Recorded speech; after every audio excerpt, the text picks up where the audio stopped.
Hi friends, welcome back to another episode of Generation Films. My name is Alan. In our last episode, we talked about the 10 best exoskeletons we see in films. As we promised, we're going to take a deeper look into the exoskeletons and look at some flaws in their designs and also some common misconceptions that we have of exoskeletons. One more thing, a lot of you guys questioned why we didn't cover the Fallout or Halo armor, and because as for now, this is still just the film channel. Guys, you know I love gaming just as much as you do. I played all the Fallout games, I've played most of the Halo games, but we just don't have enough Tiberium crystals stored in our refinery at this point. And I also have some other issues with YouTube and gaming. I've talked about that in our previous video about Red Dead Redemption and the films that have inspired that, so check that out if you want to know a little bit more about my thoughts on starting a gaming channel. It's not something that's out of the question, but we're just not ready for that just yet. One more thing, the myths about exoskeletons that we're going to be talking about today is just related to our current knowledge and technology. Now, it's very possible in the future we'll be able to overcome some of the hurdles that I talked about in this video, but until now, this is what we got. So one thing I noticed when doing research about exoskeletons is the majority of exoskeletons being used today are used for medical purposes and industrial purposes. Like many technologies that eventually make it to the civilian market, the research and funding was first allocated for military use. But many of these projects were probably a bit too ambitious, like the Hulk project or XOS suit we mentioned last time. Military equipment testing standards are usually amongst the most demanding and rigorous in the industry, and unfortunately many of these exoskeletons fail to meet the high standards put in front of them. We did an entire video, for instance, about the Army looking into a piece of equipment originally derived from a Steadicam used to operate cameras, which was then used in the famous M56 autogun for aliens. Although the system does decrease the weight of firearms for the wearer, it's probably a bit too cumbersome for all the different type of scenarios a soldier might encounter. The other problem that is routinely encountered is our own technological limitations, especially when it comes to power sources, which is an issue for larger designs like the XOS suit. But companies like Exo, who co-developed the Hulk project with Lockheed Martin, are using their past experiences to bring real working exoskeletons to the civilian workplace. These models are far less ambitious than the military ones, but are truly changing individuals' lives. For anyone who knows someone who has suffered from spinal cord injuries or strokes, the rehabilitation process is extremely painful and costly. Oftentimes, it takes a trained professional to assist a patient to do just the most basic tasks, whether that's just sitting up or going to the bathroom. Exo-health suits are helping individuals walk with minimal assistance by bracing and balancing the body. For some people who have to relearn how to walk because of brain injuries, these exoskeletons can even manipulate an individual's limbs to help them create the necessary motions, speeding up the brain's learning and recovery process. Again, it's not as sexy as the Angel Verdun pulling off an impressive spinning aerial kill, but for partially paralyzed patients and their families, it's a miracle worker. On the industrial side, you have platforms like the XOG, which can make heavy power tools up to 35 pounds in weight feel like absolutely nothing. Its design is actually quite simple and not all that different from a Steadicam. It's low-tech, unpowered, and having used this kind of technology before, I know it probably works quite well in a controlled environment. The Exo Vest is another similar weight distribution technology that helps individuals who have to constantly lift heavy objects. Simple and unpowered, but again, it works. It's all about weight redistribution. The Japanese robotic company called Cyberdyne, which most likely is trolling us with their naming scheme, has recently had their HAL 5 exoskeleton suit approved by the FDA for use in rehabilitation. The HAL 5 greatly strengthens the wearer's lower body by a factor of 10, meaning 100 pounds feels like 10 pounds, and can support a wearer for about an hour on battery power. As we continue to refine our understanding of human body motion and movement, when we finally develop Tony Stark's fusion reactor, we'll be ready to design extremely efficient exoskeleton suits. As we mentioned in our last video, the exoskeleton suit that Matt Damon was wearing in Elysium is quite realistic. It's actually inspired by the Hulk suit we just talked about before. But one of my main complaints with the suit, besides the fact that Matt Damon was wearing it, was that they drilled the entire assembly into his body. I felt like it was a bit over the top and unnecessary, and after doing some research, I confirmed my bias against Matt Damon. Exoskeleton. So the exoskeleton that Matt Damon wears is drilled into his body and more importantly into his spine and bone structure. Now I'm sure this satisfies some people's craving for body horror, but it goes against the whole point of an exoskeleton. They're supposed to relieve the stress on the human bone infrastructure and muscles. Attaching an incredibly powerful motorized system to your bones is a recipe for disaster. our bodies are designed for a certain amount of power. In sports, imbalanced, huge muscle mass increase and weight gains can lead to some serious problems.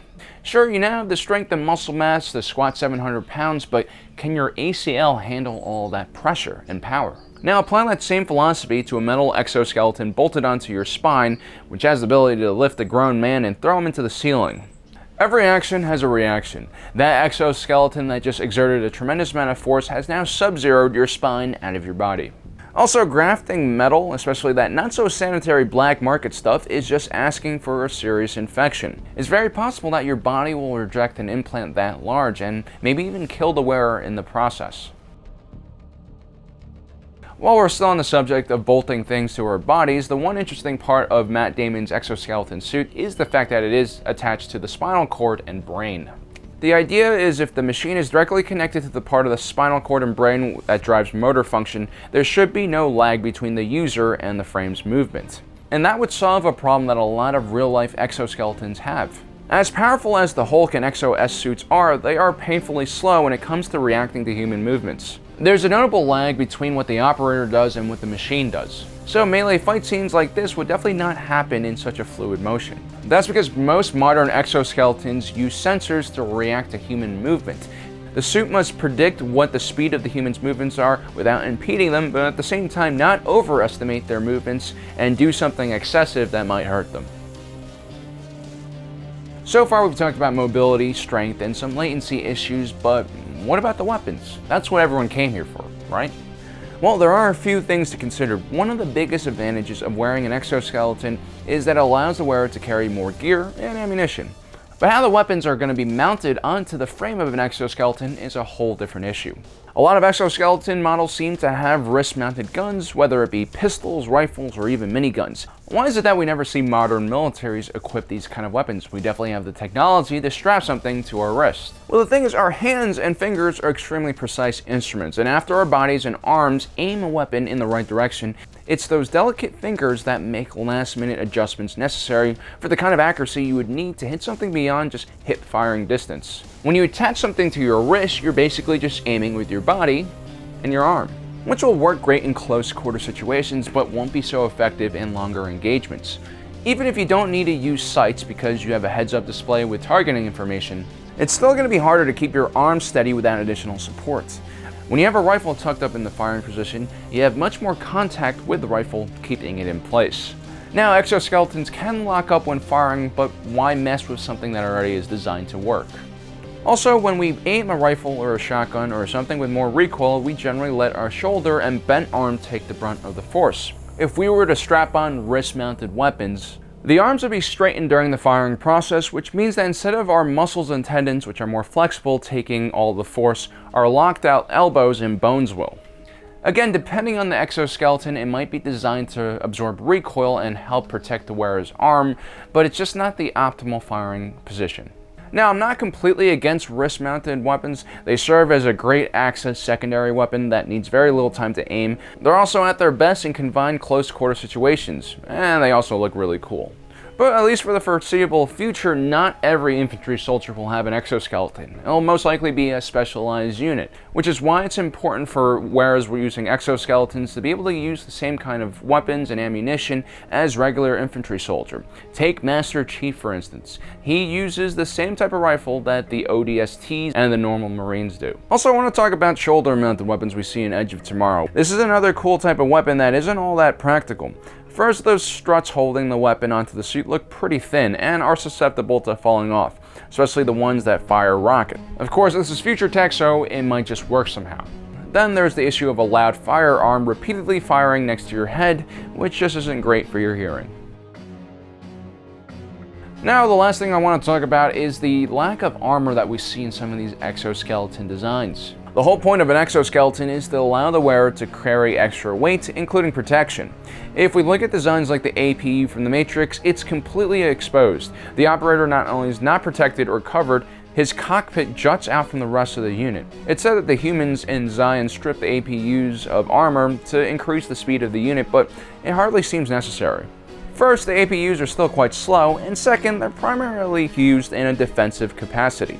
Small suits like the ones found in The Edge of Tomorrow are used on mechanized infantry who find themselves in the crosshair of small arms fire all the time. Yet the suits also have very little protection. Even some basic Kevlar and ceramic plates could go a long way from preventing a stray bullet or shrapnel from taking down a soldier. Given the heavy loads these exoskeletons seem to carry, another 20 pounds hardly seems like a big deal.